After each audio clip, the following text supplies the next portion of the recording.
Kia ora, I'm Chelsea Daniels, and this is The Front Page, a daily podcast presented by the New Zealand Herald. Thousands of senior doctors are on strike until midnight tonight after walking off the job yesterday. Their long-running pay dispute with Heath New Zealand continues, with doctors saying the latest offer represents a real pay cut when recruitment and retention is critical. Meanwhile, Health Minister Simeon Brown claims they're putting pay and politics ahead of patients after thousands of elective procedures and appointments have been postponed. So what will end this cycle of disputes and strikes?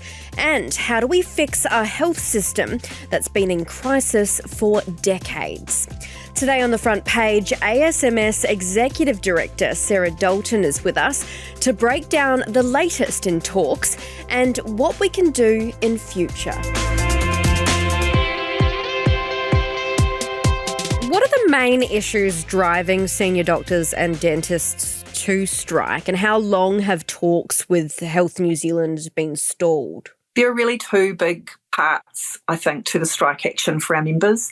One is the staffing shortages, and the other is the fact that Health New Zealand has continued to offer real terms pay cuts to our members year on year since COVID. So on the one hand, everyone acknowledges there are significant staffing gaps in a number of specialties and in a number of hospitals around New Zealand. But on the other hand, knowing this, Health New Zealand appears to be doing nothing to address retention or recruitment. And the obvious way to deal with retention and recruitment is through better terms and conditions, right? And I guess the other frustration is that while they're crying poor and saying, look, we've given you all the money we possibly can, we have nothing more to offer to settle terms and conditions for salaried doctors and dentists. Just in the last 12 months, they shelled out over $200 million on locums, which is effectively temps, So they do have money, they're just choosing to spend it in interesting ways. And what are some of those interesting ways?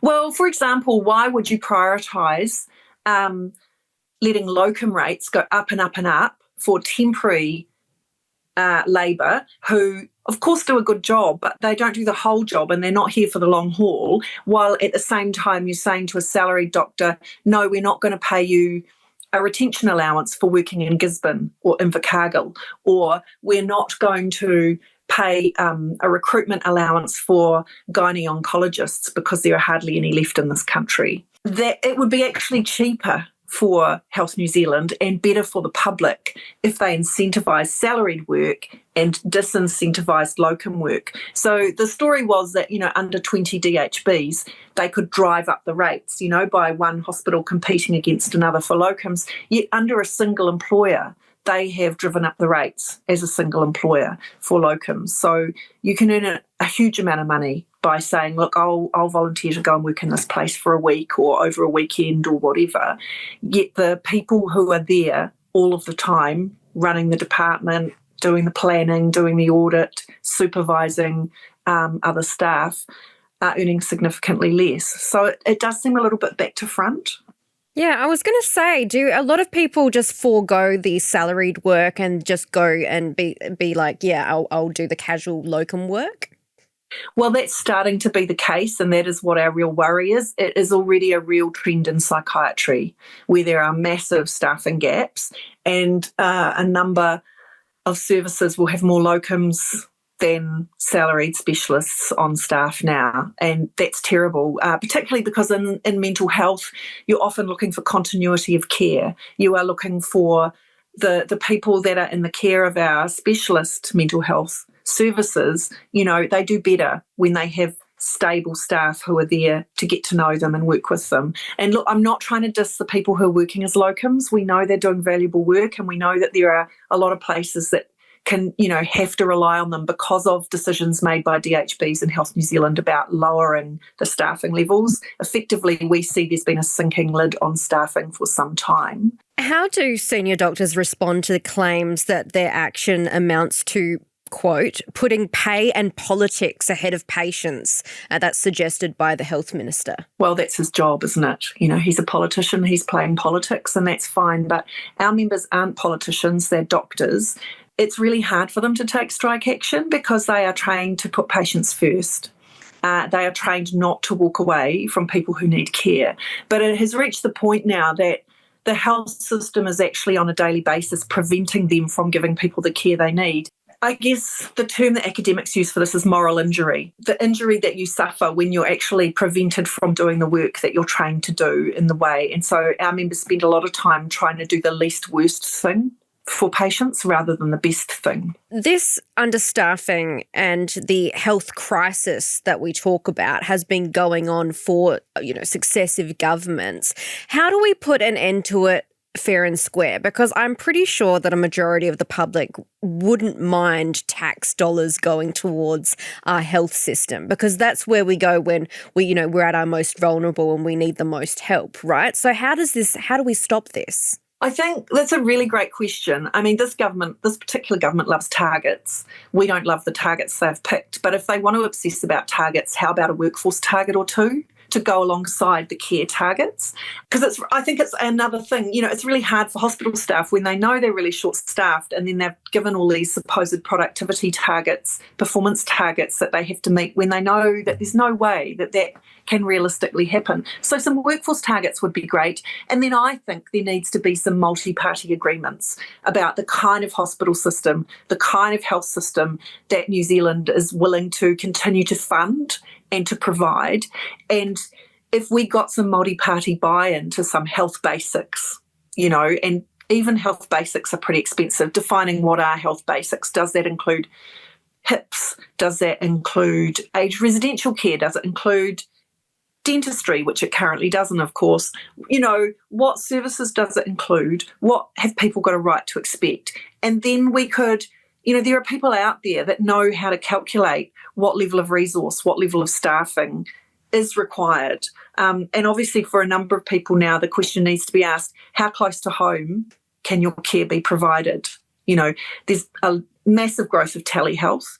That's a great supplement to other kinds of healthcare. But if that's all you're being offered because you happen to live rurally, or because where you live, all of the GP practices are full and they're not taking more patients, it is a poor second to face-to-face care. And I'm not trying to diss telehealth, but it has its place. But simply as a substitute for in-person care, I don't think that's good enough. I don't think that's what New Zealanders expect their tax dollars to buy. And again, it's a privatised way of providing care because most of that care is contracted out.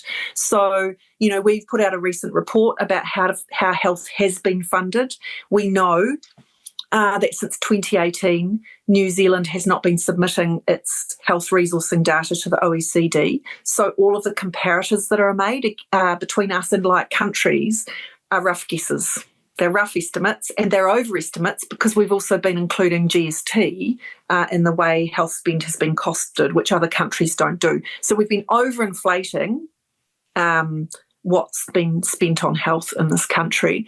And also now we no longer seem to have the capability within the Ministry of Health to submit the data for international comparisons. That just seems so fundamental. And it took this recent report that we commissioned to uncover that. People didn't know that was no longer happening. So we've got some really fundamental things that need to be rethought, I think, by government, by the policy people who advise government. And I think now is a great time for people through community groups and just speaking up directly to let government and opposition know what kind of health system we want, we expect.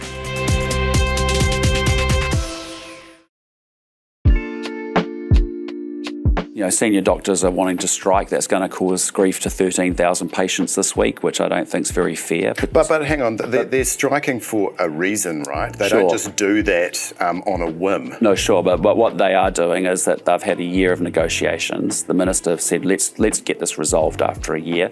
Let's go to binding arbitration. That was rejected outright, and as a result, they're going through to strike. I mean, you just have to remember these are some of the most well-paid public servants we have in the country. We've put another offer from Health New Zealand on top just recently, another $160 million of taxpayer funding to get 5,500 senior doctors' contracts resolved. Our view is stay in the bargaining process, don't go into strikes.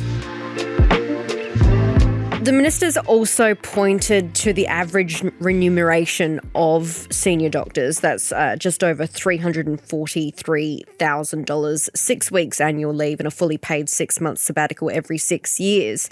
Now, this wouldn't be the first time that we've seen a minister conflate figures like this. Would you agree? Well, I don't agree, and I'll start with it's a 3-month sabbatical after every 6 years. Many members wrote to us last time he bandied about that $347,000 number and said, if I was earning that much money, I would not be going on strike. I would not be concerned about where this is going. And I think it's also another cheap line that politicians and some health leaders like to use is, oh, well, there are international medical workforce shortages. You know, we're in a competitive international market, so what can we do? Well, do more than you're doing at the moment. Don't slag off those specialists who we need. Think about what it is New Zealand can do. If we can't match Australian salaries, what could we do that would make people want to stay here or want to come here instead of going to Australia? Because, you know, nearly 50% of our senior medical workforce comes from overseas. So we have to be thoughtful about how we continue to attract those people and keep them here, because we have a heavy reliance on them. We could not run our health system without those people. So the long-term solution is to train more doctors in New Zealand. But it'll be a very long time, if ever, that we train enough of our own senior doctors and dentists here. So if we can't match Australian salaries, what could we do differently? Oh, we could staff really generously, right? So, you know, a lot of our members, when I talk to them, they said, you know, I don't used to mind that we were relatively poorly paid. And the Australian comparator is an important one because so many of them are in Australasian colleges. So they train with groups of people who disperse across both countries. So they're on chatting terms with a lot of people working in Australia. I didn't used to mind that they earn so much more than us because I had a great work-life balance. I had lots of colleagues. I had interesting, challenging work, and people listened to us and they valued our views on how to better run our service, how to better run our hospital, how to better serve our community. Now they feel like they're not heard. They are sanctioned if they speak out. They don't have enough colleagues. They are really tired. Lots of burnout, and they're like, no one listens to me anymore, so I may as well chase more money because there's nothing else left. That is a terrible situation for us to have put those people in. But that is, you know, that is what they will say. What's next, Sarah? Look, what I really hope is that we can get some more, I was going to say more intelligent engagement across the table, which sounds harsh, but it's been pretty empty, right? The only times Health New Zealand has brought an offer to the table, let alone improve it, is when we've called strike action. Now, that's pretty blunt and pretty basic. We would have liked to have had senior enough people across the table right from the start to work through issues with us. Can we talk about staffing levels? Can we talk about where your workforce planning is at? Can we talk about where our collective agreement, where our negotiations fit into that in the short and the medium term? Can we have a conversation about that? Can we have some commitments that we can take to our members that say we can give you this now and that later? Is that good enough? We don't get that. You can have this much, but no more. And also, if we give you this much, don't tell the others because they'll want it too. Like, it's real kindergarten stuff. Or they'll say, and to make up the difference, because they don't want to include a settlement that covers the year we've been in bargaining, so no backdating effectively. They're saying, instead of that, here's a lump of money, spend it how you like.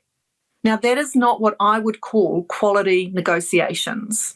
What I would like them to do, and when we came back the other day and said, well, continuing medical education, it's really important for specialists to maintain currency of their knowledge. That fund, which is to reimburse doctors for the costs of attending conferences, doing courses, making sure that their knowledge is up to date. That amount hasn't gone up since about 2009. How about we put a bit more money into that? And they said, oh no, we don't think we could do that. Well, we'd have to go and check. It's like, well, go and check then. Go and check. Now, and I'm concerned because it sounds like I'm bargaining through the media now, and I don't want to do that. But it's just very frustrating, when we actually would like to have a conversation of like, you don't want to put money on CME. Can you talk to us about why that is? And, you don't want to increase your contribution to superannuation. We know one of the reasons they don't want to, so they make a 6%, up to a 6% contribution. Super is one of the strongest retention things an employer can do, right? Because it's a shared commitment to sticking around. And they don't want to do it because they don't offer 6% to nurses or allied health workers or admin staff in Health New Zealand. Again, it's like, oh, if you have that, other people will want it. We don't want to give it to them. Why don't you want to give it to them? They're holding our health system up. You should be offering to match all of our health workers' superannuation to whatever the KiwiSaver maximum is. I think it might be up around 10% now. Why don't you do that? It's only a cost if people choose to contribute that much themselves, and it shows value. But we're not having that kind of a conversation. It's a scraping the bottom of the barrel kind of a conversation, And what's the least we can do to make you stop this? That's pretty much the vibe. Our members find it disrespectful. They really... It's disheartening. Yeah. They just don't like it at all. Hence, here we are with a 48-hour strike, unprecedented. And our members are really unhappy about it. They don't want to be doing that. They actually want to be inside working. That's what drives them. Ask anyone who is in a long-term relationship with a doctor who is not also a doctor, and ask them what penalties that has put on their life together and on their family life if they have a family. It's a massive commitment, and medicine really eats people's lives up. It's a huge thing, and I have so much respect for our members and the work they do. The stories that I hear about the work they do, about the path they took to be able to do that work is incredible. But so much of the time now it's about, well, I can't do that work. We should be doing this. We should be doing that. We should be doing this. Can't do it. Or it's dangerous. Our service is dangerous. And that's a terrible thing. People starting to say, I didn't want to come to work today. It's too hard. It's too risky. At the same time, trying to give patients confidence that everything's going to be fine. We're going to care for you. We will do our best. And they do, but it's pretty grim. Thanks for joining us, Sarah. Thank you. It's been a pleasure. That's it for this episode of The Front Page. You can read more about today's stories and extensive news coverage at nzherald.co.nz. The Front Page is produced by Jane Yee and Richard Martin, who is also our editor. I'm Chelsea Daniels. Subscribe to The Front Page on iHeartRadio or wherever you get your podcasts, and tune in tomorrow for another look behind the headlines.